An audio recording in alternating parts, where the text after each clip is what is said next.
Sup guys, welcome to 2021. So as you would know, been a little bit MIA, had a lot going on, building a new website, which is really exciting. I'll be releasing that in probably 1 or 2 weeks, just waiting on a few final things to get sorted, and that's actually going to be pretty awesome. And it's going to really benefit you guys if you want anything that pretty much I use. So it's going to be a sort of a building process, you know, over time, but we have quite a lot of stuff on there to begin with. And long story short, yes, you'll be able to buy stuff from my site that I use, which is really freaking cool. There'll be a whole separate video on that though, because there's a lot to explain. But anyway, it's 2021. The first job I did for the year was the snap-on sign. Got sick of waiting for my little bro to do a gyprock wall, because we were going to do a gyprock wall across both sides just to tidy it up a bit, but it looks good anyway. I was going to show you how I actually put it up, but it's, yeah, a little bit ghetto. If you know, the keen eyes can see where I've chucked some tape over, but anyway, it's good. So on the snap-on front, they have sent me a 2021 care package. So these 4 boxes here we're going to open up to begin with, and see what we get to play with at the start of this year. So huge thanks to Snap-on as always, and let's get straight into it. Right, so the first thing we'll open up,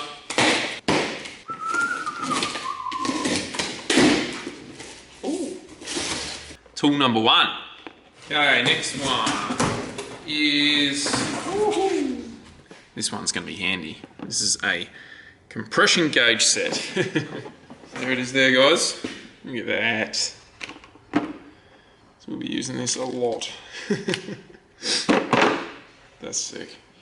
Alright, big box.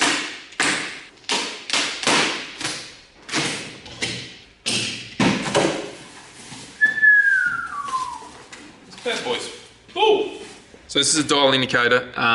Long story short, this is a giant magnet. You can chuck that on anything, anywhere, because it's all, like, it'll literally adapt, it'll adapt to whatever surface you put that on. God, that's so good, because sometimes I've got to put this on, say, the front of my engine somehow, like on the chassis, to like see if there's any end float or if the balance is out around. So then you set this bad boy up on a surface around the rotating side of the pulley, and then if it's out of rounds, this will tell you exactly how much, or if it's not, or whatever. It's you can check end float on cranks, you can check like so many different things. This is so good. I've always wanted one of these, so whew, pumped. Right, next one is a ring spreader. That's for putting my own rings on.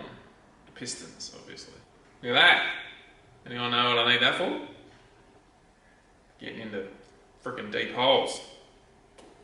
Bommy knocker. Alright, this here is a 14.4 volt micro lithium cordless inline screwdriver. Next box. We got a quick change keyless chuck. A whole different array of extensions, which I really need. Some feeler gauges.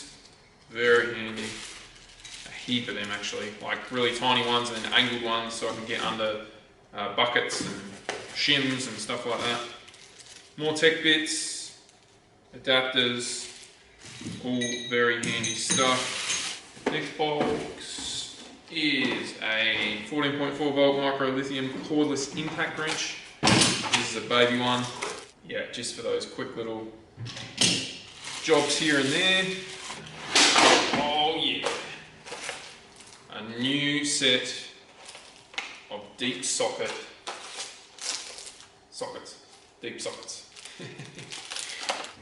Oh, please tell me, yes, little bubby torque wrench. Oh, God, this is good. So this would be real handy for the smaller stuff, like in heads and torquing up cams and stuff like that. I got my big boy one here. It's a of a snap-on bag. Bloody reciprocating saw. Now this thing is so freaking handy if you need to cut something and not make sparks and crap.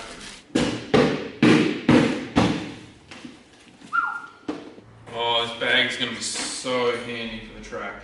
Monster lithium cordless grinder. Leak down tester. Now, the reason I need this is so we can figure out where the compression's getting lost in the Sony. So this is going to be super handy. I need a bigger toolbox, Snap-on. Make it cheap. Now, throughout my entire drifting career, I've always admired fabricators. One of my biggest inspirations is old Nigel Petrie. Now, I think you can all agree that he is a freaking wizard. And I have recently purchased a welder, and Snap-on have sent me this, which is a welding mask. So my journey of welding is about to begin. Oh, Jesus. That really hurt. So this will be something the channel is going to be flooded with soon, is all sorts of just me trying to learn how to fabricate. So yeah, I'm a bit excited about that, and yeah, Snap-on's giving me the safety gear to make it happen. Oh, so this is like a full electric, yeah, full electric, like automatic darkening, just all the best riffraff, you know? They're all the gifts that Snap-on have sent me. Absolutely amazing, can't thank them enough. So yeah, I'm going to pack them all into the box now and hopefully have enough room. Otherwise we might need another box or a bigger one. Nah, so thankful, this is unreal. And yeah, let's pack all this up and get on with the rest of the video. So just as I was putting all that away, it's all cleaned up now. Everything's all cleaned up, ready to start tearing into the Sony. Delivery driver pulls up out the front. There's another one from Snap-on. Wonder what it could be. Now I was trying to guess what it might be. Did not see this coming.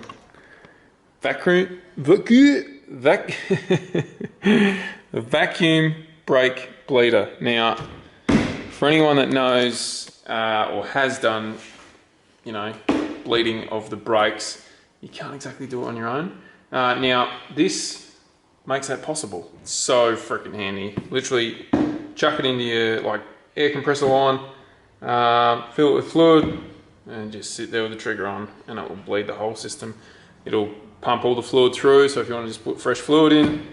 This is also really good for bleeding up clutches, especially if you haven't got a good design where the hydraulic slave is got the air valve at the top. This can actually get around that little issue. So this is a really handy tool, and I'm going to be using it pretty much straight away as well.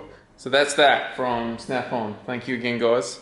We did get one more parcel from the United States while we were having a little bit of a break. And I must say, I do love these dudes and what they're doing. So these guys run their own channel from over in America, and I just freaking love what they do. So got some gear from them, spoke to them, really good dudes. First of all, new t-shirt. It's a long sleeve, look at that. Their designs are so freaking cool as well. That's so sick. Holy heck. Look at these. So this is their actual company, and forgive me if I pronounce it wrong. I'm not even gonna try, guys. But they import parts into the States from Japan, and they just have a heap of fun doing it. It's literally what they're doing. That's what they're all about, fun. Look at these designs though. They're freaking sick. I love this. That's so cool.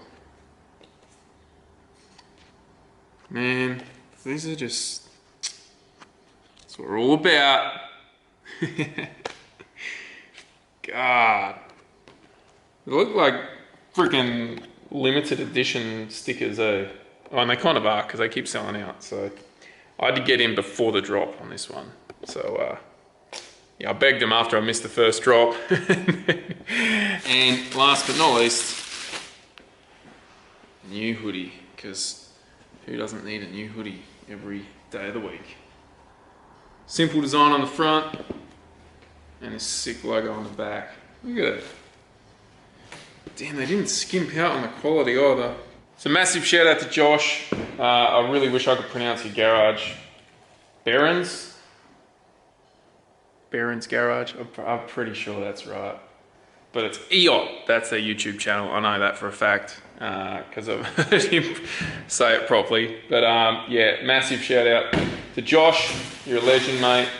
Keep doing what you're doing because your YouTube channel is blown up for a very good reason. And that's just because it's good content. And if anyone else wants, you know, a break from the old DriftSquid channel, I suggest you head over to EOT. So there you go. I just got filled with gifts into the new year. So now, into the business side of my program. Before I get into anything, I just want to say that 2021, I've probably said this every single year, but this year is going to be hugely different. Obviously with COVID, that affects everything. But I just want to let you know, I have huge dreams, always have. You guys know I got dreams. I've been chasing them for a very long time, and I just got this real good feeling about 2021. So I'm just going to focus on doing the best I can here while COVID's around, and yeah, literally just keep pushing for those dreams, you know? So you just can't give up. That's all I'm saying. All right, so what we got to do with the Sonny, we don't have much time. I must admit, I did have some time off over the break, and I didn't really come into the shed. So now I have a lot of work to do in very little amount of time. So you guys all know, oh, yeah, you gotta, okay, that's not gonna work. You gotta unlatch the latches before they come up. So you all know I had this incident with the bonnet hitting the window. So that was the last time it went out. Everything was sweet on the car running wise. However, the engine has next to no compression. The gearbox has got to come out again for inspection. And the rear end has the strut tops, which are absolutely destroyed. So born again, wanted to put all new tubs in there. I can't really afford to go crazy on that. So I'm just going to try and get some strength back into the rear so I can get this car running again. Because, you know, I don't want to fall behind. So I just want to keep driving and doing as much as I can. And round one of the Drifting SA series is coming up on February 14th. So it's not far away at all. And we just got to make things happen. So what I'm going to get into straight away is ripping the engine box out, stripping everything down I can off this car so I can get it ready to get repaired. Let's just freaking get into it, all right? Let's do it.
What a time for the Ram to stop going up.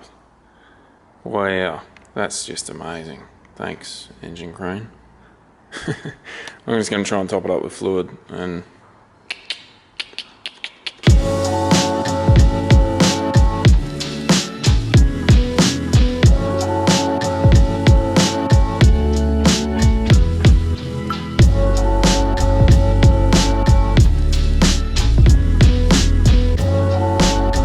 Okay, engine is out.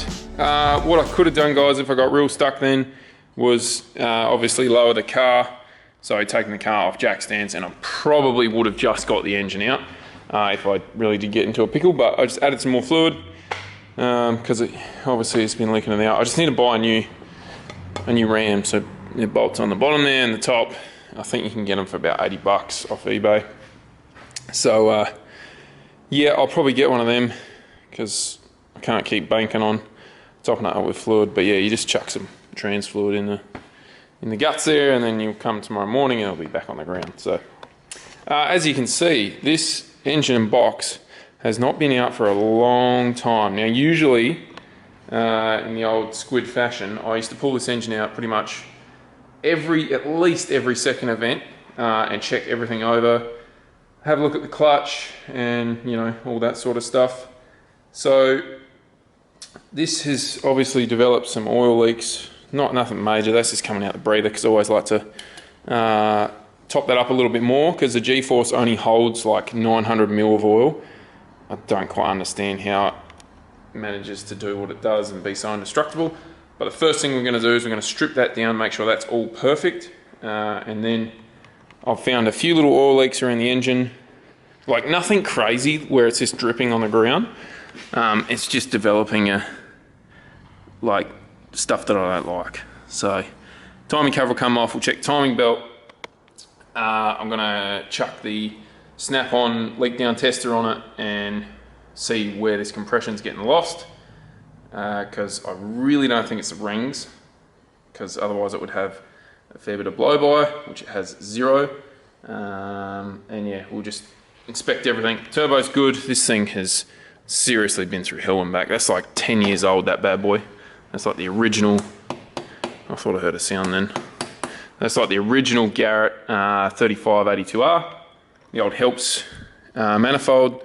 That's been a freaking amazing bit of kit. The Lewis sump down the bottom, ATI pulley, which is something I have not picked up on, because I usually pull this engine out all the time, but I haven't for like 2 years, because Power Tune and myself wanted to do the test to see how long it would last as a standard engine running 26 to 28 pounds of boost with the M130 Motec. It's been faultless. It's won events, it's been on the podium pretty much every event it's gone into, and it's just been amazing. But yeah, the build up here on the pulley is not good, because that would obviously create uneven weight. It's happening on the alternator as well. I'm not sure what it is. I think it's just rubber, debris and sand from the old Marvelous bend. Freaking sand and crap out there is terrible. But anyway, enough talking. I'm going to rip the box off, have a quick look at the clutch. That should be all sweet. Then I'm going to clear a bench up and we're going to start stripping this gearbox and see how we're going. I really want to get it done today before I have to go to work, so let's get into it. Okay guys, I have the gearbox up on a bench now. First step is to clean it all. I haven't cleaned up here yet because I'm going to pull that apart separately, because I noticed my mate Dan's one filled up with water. Now I always clean up in here frequently, because that's where you shift, and if it's all dirty and gunky, it's going to be really hard to shift. Anyway, he had a problem where he couldn't actually move it out of second into third. Turns out it was full of water. Don't know how, why, but he might have pressure cleaned it or something when it was out, and just pressure cleaned the whole thing without thinking that would fill up with water, because I didn't think that would fill up with water either. But yeah, I'm going to pull that apart and just make sure it's all good in there, greased up and good to go. So that means the lock wire's got to go, unfortunately. Bugger. Anyway, as this is American, that was terrible, but everything is in Imperial. They don't like the metric system. Don't know why. Is what it is. So I've taken the bolts out of here for the adapter plate. There's a big ass Allen key. These bolts here, massive frickin' things. So soft hammer, bang that bell housing off. I've already taken the hydraulic slave out. That just slides straight off. And I have spacers behind here to make sure it's at the right spot for the clutch. And then what we'll do is we'll take the top off here. We'll let that sort of hang to the side, and we'll be able to inspect the whole lot. If anyone's watched some of my old videos, I've already done one of these before. And for all the people that keep asking me what my ratios are, please remember here, because I never do. I'm almost certain they are the same specs as a PPG helical cut gear set you can get for your street car. It's a very basic, I think it's 2.64, 1.62, 1 point, oh, I've got no idea. Sorry guys. And then fourth is 1:1. That would obviously be 2 or something, 1.2 or yeah, I don't know. Is what it is. Anyway, let's rip it up.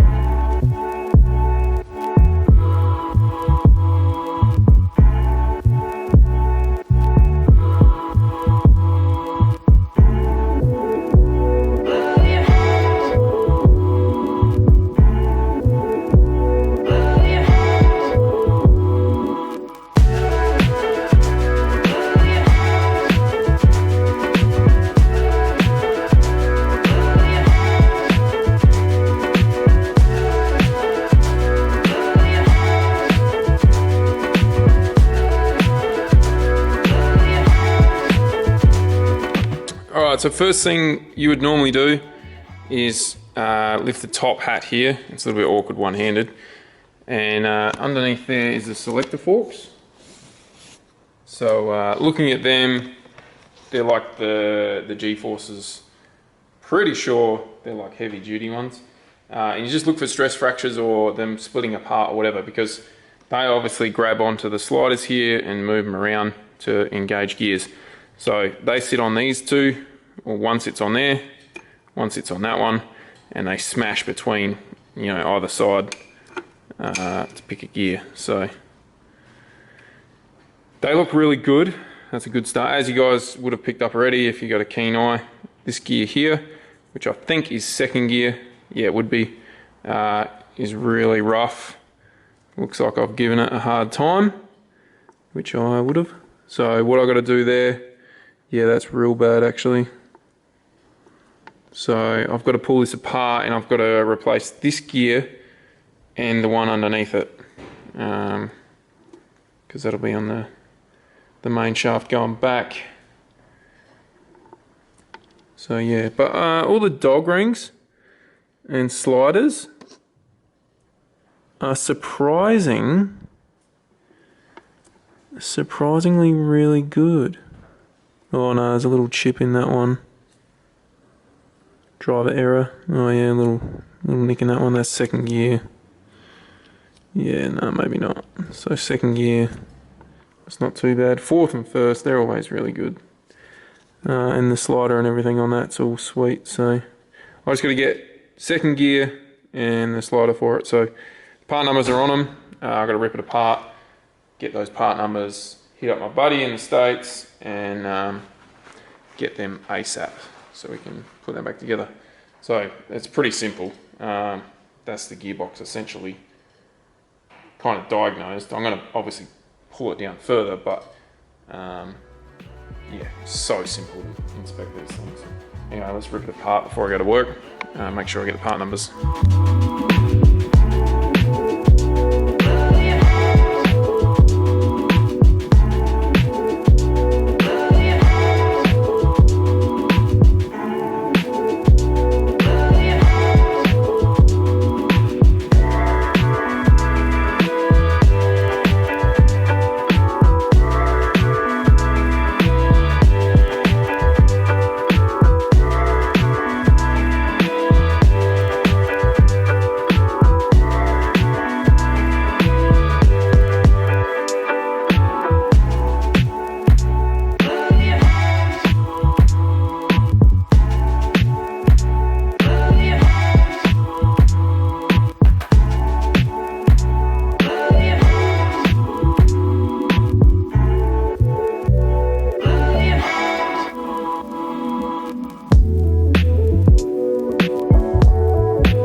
Okay, so firstly, clean the area, fresh rag, and all you do, slide everything out and put it the exact, like everything the same way. So I'm just gonna pull them off, down, off, down. You know, you might think that's stupid, but I had to go over my last video to make sure I did it properly, or did it one way, not the other. So yeah, off, straight down.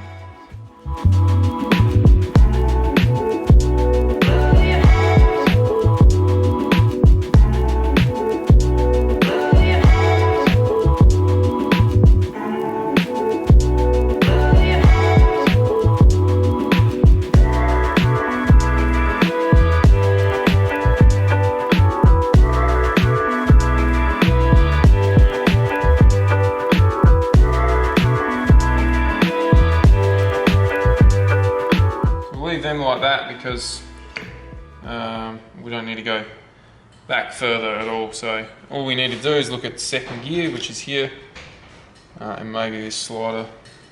Yeah, this slider's kaput, kapishka. So we get a new one of them, a new one of these. It's gone Goldie. I don't know why it's Goldie. So I just need to write some of these numbers down. I'll take pictures, and yeah, pretty much I'm going to leave this as is till we have to come back to it. Pretty sick. So there you have it. It's very, very simple to pull these gearboxes apart, and as long as you video it, you'll be able to put it back together. So yeah, I'm not sure why this one has gold tinge to it. I don't know if it's because it's got hot or what, but yeah, I just wanted to show you guys. See the numbers in here. So this one here is a 25132. I don't think there's anything on the back. No. So that is the part number. So order one of them.